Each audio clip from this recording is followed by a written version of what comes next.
Hi, my name is Yoshi Shiraki, the author of the children's book, My Body's Just For Me, the book that educates children on the prevention of sexual abuse. Now, what I want to share with you today are signs that an adult can look for to get an indication if a child is possibly a victim of sexual abuse. Now, there are many reasons why this is important, but the one I want to bring to your attention is the statistics. Unfortunately, 1 out of every 3 little girls and 1 out of every 6 little boys, by the time they become 18, will have fallen victim to sexual abuse.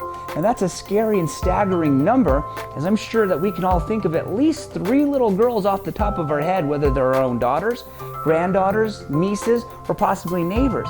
And unfortunately, according to statistics, one of those little girls that you're thinking of will become a victim of sexual abuse by the time they're 18. That is why I truly believe that as adults, it is absolutely our obligation to learn these statistics so that we can be aware of them and hopefully prevent or put a stop to possibly a child who may be already a victim of sexual abuse. Now, I'm going to share with you a list of signs. It's also important to know that these signs are also available on our website at www.protectourangels.com, and you can go to our website anytime to see a list of these signs. I'm going to share some with you here today. I want to forewarn you that unfortunately some of these signs are difficult to hear, but as difficult as they are to hear, it is absolutely critical that we learn what those signs are so we can help prevent and protect our child or children from becoming a victim of sexual abuse. So on that note, I'd like to go over some of these signs. Okay, so what I want to do is I'm just going to share with you this list of different signs that you can look for. The list is rather long, so I'm going to refer to my computer to make sure I don't leave any out.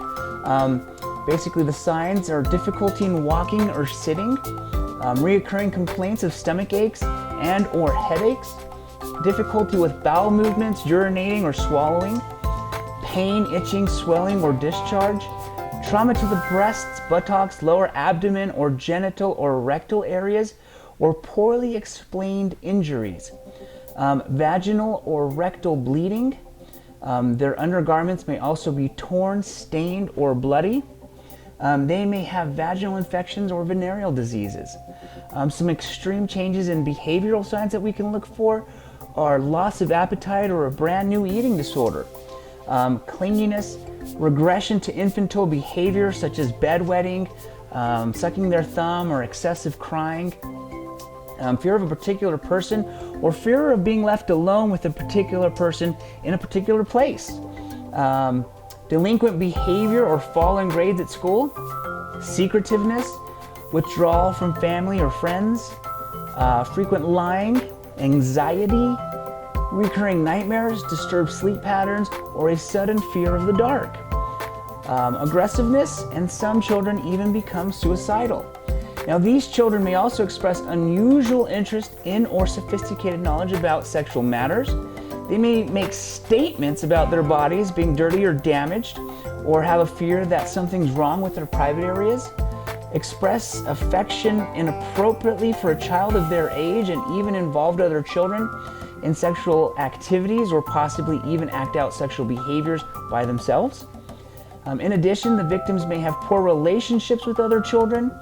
They usually have lack of self-confidence, aspects of sexual molestation in drawings, games, or fantasies, a desire to engage in self-destructive behavior such as biting oneself or pulling their hair. And it's also important to know that once a child has been sexually abused, the child may have tendencies for further victimization up until adulthood. Now, also keep in mind that many children don't always demonstrate these obvious signs that we just went over, because perpetrators actually avoid physically harming their victims so that they can repeat these activities over time.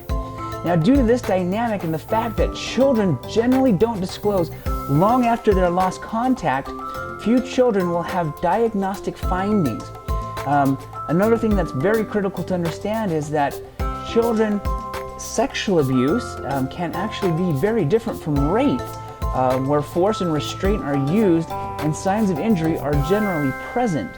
That is why it is absolutely critical to learn the clues that children may do or say that suggests that they may be a victim of sexual molestation. Now remember, most children probably won't disclose their abuse due to many different reasons. The biggest reason oftentimes is fear. Oftentimes the abuser may have threatened the child not to say anything under no circumstances. That is why it's so critical for us as adults to familiarize ourselves and educate ourselves on what these signs are. So in closing, what should we do as adults if we do suspect sexual abuse on children? Well, what we should do is report to Child Protective Services or the police department. Now, it's important to remember it's not the person reporting the abuse's job to prove the abuse, simply just to report their abuse. You know, my favorite motto is to report first and apologize later if you're wrong. So I hope you found this video informative. I'd love to hear your comments down below. Please feel free to comment. Once again, this is Yoshi Shiraki, the author of My Body's Just For Me, the children's book that educates children on the prevention of sexual abuse. Thank you very much for watching once again, and let's keep our kids safe.